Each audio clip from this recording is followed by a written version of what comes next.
మీ పిల్లలకు తరచుగా ఎక్కిళ్ళు వస్తున్నాయా? పిల్లలకు ఎక్కిళ్ళు సాధారణంగా వస్తూనే ఉంటాయి. దాని గురించి భయపడాల్సిన అవసరం లేదు. తరచుగా ఎక్కిళ్ళు రాకుండా ఉండాలన్నా, నాన్ స్టాప్గా వచ్చే ఎక్కిళ్ళని ఆపాలన్నా కొన్ని టిప్స్ని పాటించాలి.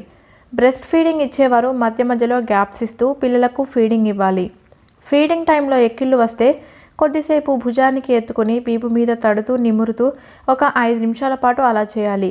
పిల్లలు ఫాస్ట్గా ఫీడింగ్ తీసుకుంటే ఎక్కిళ్ళు వస్తాయి. ఫీడింగ్ మధ్య గ్యాప్స్ ఇస్తూ తేన్పు తెప్పించాలి. నార్మల్గా ఎక్కిళ్ళు 5 నుంచి 10 నిమిషాల మధ్యలో తగ్గిపోతాయి.